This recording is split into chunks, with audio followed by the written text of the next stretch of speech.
So statusna neslobodna zemlja iskažan во последниот извештај на Freedom House, македонските медиуми го дочекаа денешниот меѓународен ден на слободата на печатот. Анализата на состојбите во најголемиот дел од македонскиот медиумски простор воопшто не е охрабрувачка.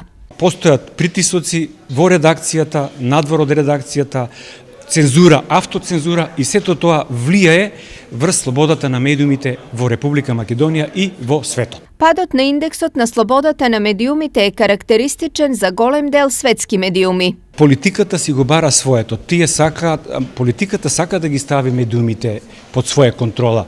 Тука мислам дека многу треба во овој дел да работат и самите новинари и редакциите, бидејќи понекогаш и самите медиуми влетуваат во скутот на политичките елити од разни причини. За да научат да се носат со предизвиците на професијата, идните новинари, уште како студенти, мора да бидат активен дел од медиумите. Особено е важен практичниот дел. Значи, теоријата како таква не е она што му е доволно на еден студент, кога веќе зборуваме за студент по новинарство, не е она што е доволно, туку се разбира, потребно е постојан пристап кон медиуми, работа во медиуми, секако и следење на медиуми. Дел од запознавањето на студентите со новинарската работа беше и анализата на јавното информирање. Од вестите од интернетот највеќе веруваат и она што е најзначајно како резултат од истражувањето е дека во Република Македонија недостасува на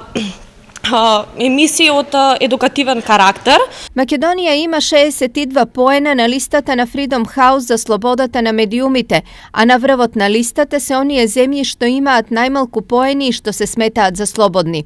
Во Европа полоша медиумска состојба е евидентирана само во Русија, Белорусија и во Турција. Овие три земји заедно со Македонија се единствените кои влегуваат во кругот на неслободни.